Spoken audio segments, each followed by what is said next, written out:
Halo semuanya, pada video ini kita akan membahas salah satu perubahan terbesar dalam dunia keuangan modern, yaitu sistem transaksi digital dan finansial teknologi atau fintech. Di era digital, cara melakukan pembayaran, mengelola uang, hingga meminjam dana berubah sangat cepat. Mari kita pahami bagaimana transformasi ini terjadi, jenis-jenis fintech, hingga tantangan dan regulasi yang diperlukan untuk membuat ekosistem digital tetap aman. Yang pertama adalah transformasi digital dalam sistem keuangan.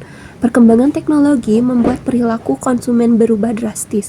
Jika dulu masyarakat lebih suka datang ke bank atau pusat perbelanjaan, sekarang sebagian besar orang memilih transaksi online yang cepat dan praktis. Transformasi digital juga membawa dampak besar bagi lembaga keuangan. Banyak perusahaan non-bank menciptakan layanan keuangan digital yang bersaing dengan bank tradisional. Digitalisasi memungkinkan proses yang terjadi lambat dan manual berubah menjadi otomatis, efisien, dan sangat cepat. Ada beberapa alasan mengapa transformasi digital di sektor keuangan penting. Yang pertama adalah standarisasi tinggi, karena data dan proses keuangan kini terintegrasi dalam sistem digital. Kemudian yang kedua adalah otomatisasi proses, seperti verifikasi data, pengiriman uang, dan pembuatan faktur. Yang ketiga adalah kecepatan kinerja, karena big data dan machine learning yang membantu prediksi dan analisis. Kemudian wawasan lebih luas, karena teknologi membantu lembaga keuangan memahami pola pelanggan. Kemudian peningkatan pengalaman pelanggan, proses lebih mudah dan transparan. Yang keenam adalah pelayanan yang lebih baik, karena sistem lama dipadukan dengan teknologi baru untuk efisiensi. Yang kedua yaitu apa itu fintech. Fintech adalah industri keuangan yang menggunakan teknologi untuk memberikan layanan keuangan secara lebih mudah, cepat, dan efisien. Contohnya mencakup pembayaran digital, peminjaman berbasis aplikasi, P2P lending, manajemen keuangan pribadi, crowdfunding untuk bisnis dan sosial, remitansi, investasi, dan retail. Fintech berkembang sebagai solusi bagi banyak orang yang belum memiliki akses ke layanan keuangan formal.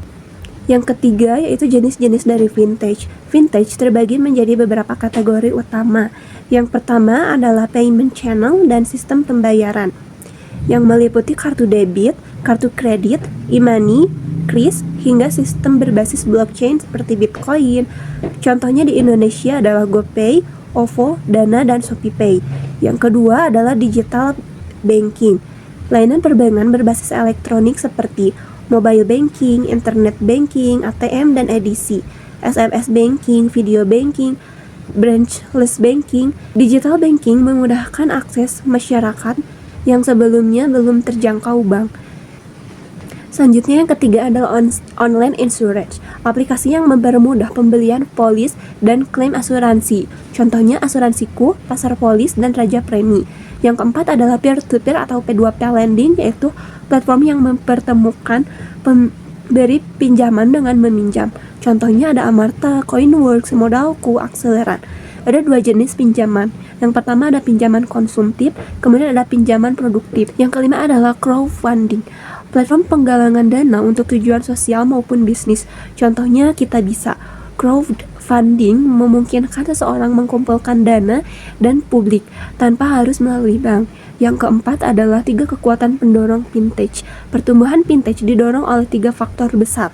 Yang pertama adalah digitalization effect, meningkatkan penggunaan data digital. Yang kedua ada network effect, yaitu data dan penggunaan tumbuh secara eksponensial melalui jaringan internet.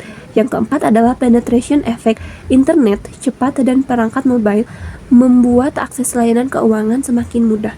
Pada akhirnya, transformasi ini membuat model bisnis tradisional melemah dan pemain baru seperti startup fintech tumbuh pesat. Yang kelima adalah fintech di Indonesia. Indonesia diprediksi menjadi pusat ekonomi digital Asia Tenggara. Faktor pendukungnya adalah populasi yang besar, pengguna internet mencapai lebih dari 130 juta, pertumbuhan startup digital yang sangat cepat, kemudian nilai investasi fintech meningkat tajam setiap tahunnya. Nah, kemudian Bank Indonesia mengelompokkan fintech ke dalam 4 kategori. Yang pertama adalah pembayaran, pendanaan, manajemen risiko dan investasi, dan yang keempatnya adalah penyelenggaraan pasar. Kemudian yang keenam adalah risiko dan kerawanan sistem pembayaran digital. Walaupun praktis, transaksi digital memiliki beberapa risiko, seperti transaksi gagal namun saldo sudah terpotong, pencurian data melalui jaringan publik seperti wifi umum, penyalahgunaan data kartu kredit yang disimpan di aplikasi tersebut, kemudian serangan SIM swap, yaitu penyalahgunaan nomor telepon untuk mencuri OTP.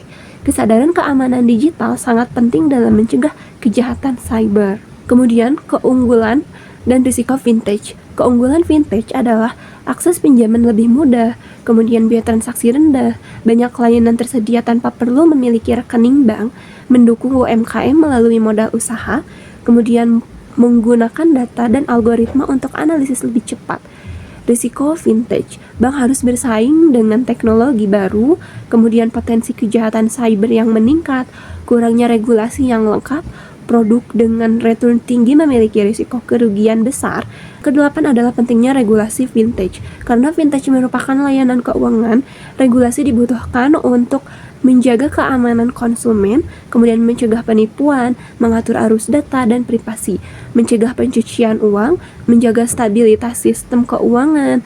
Nah, Otoritas Jasa Keuangan atau OJK menerapkan pengawasan melalui regulatory sandbox, kemudian ada perlindungan konsumen, standarisasi model bisnis, koordinasi lintas lembaga pemerintah. Sekian materi yang saya sampaikan untuk perkembangan vintage ini.